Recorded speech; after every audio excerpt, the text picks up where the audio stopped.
Dan pemirsa, informasi menarik lainnya terkait informasi penting yang berada di kawasan Megapolitan Jakarta akan disampaikan langsung oleh rekan kami Jemi Darusman yang berada di halte Transjakarta Bundaran HI Astra. Silakan Jemi.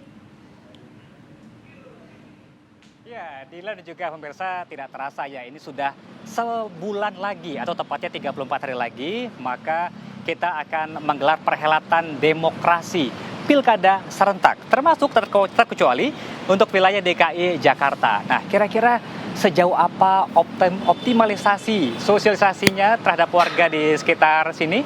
Apakah sudah cukup tahu ya, familiar dengan event tersebut? Kita akan coba bertanya kepada pengunjung yang ada di Skydeck untuk halte Transjakarta ini.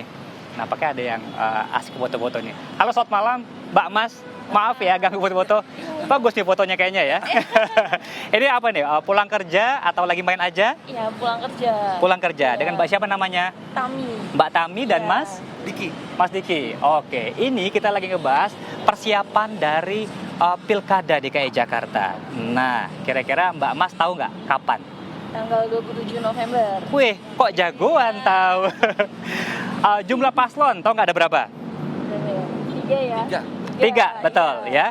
Ada Kang Emil Suswono, ada juga Darmakun, dan juga ada Pramono Rangkarno. Nah, kira-kira dari ketiga paslon ini sudah punya pilihan belum? Kayaknya belum ya, kita masih nunggu kampanyenya dulu lah. Oh, masih nunggu. Semoga di saat masa tenang itu sudah bisa memutuskan ya. Iya. Oke, nah terkait itu kita lihat ya, seperti persiapan dari teman-teman panitia KPUD DKI Jakarta dalam mempersiapkan perhelatan tersebut. Salah satunya dengan menggelar simulasi yang ada di TPS Johar Baru, Jakarta Pusat. Kita simak liputannya ya. Oke, terima kasih. Silakan.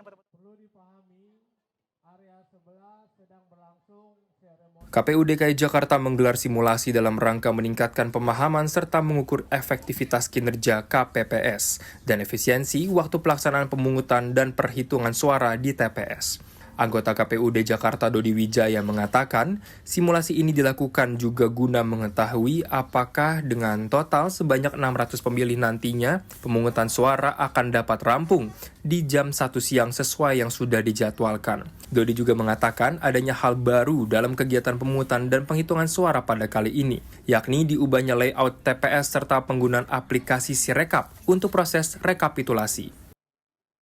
Jakarta mengadakan simulasi pemungutan dan penghitungan suara. Ada dua hal yang mau kita lihat. Pertama, kita ukur efektivitas dari pelaksanaan pemungutan suara.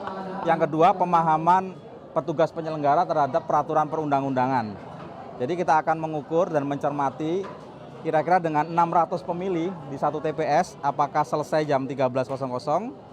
Ada 3 jenis pemilih yang dilayani, daftar pemilih tetap, pemilih pindahan, dan pemilih tambahan yang merupakan pemilih yang menggunakan KTP elektronik. Tentu nanti kita akan lihat ada hal baru diantaranya terkait dengan layout TPS, yaitu pengawas TPS berada di belakang Ketua KPPS dan KPPS 4 dan 5 yang bertugas mencatat pemilih yang hadir. Kemudian akan ada penggunaan Sirekap, juga penggunaan alat penggandaan di TPS, seperti itu. Dodi juga menyampaikan nantinya setiap TPS akan menyediakan kursi prioritas untuk penyandang disabilitas, ibu hamil, dan juga lansia. Demikian laporan Mahesa Putra, Dava Syahlevi, Garuda TV.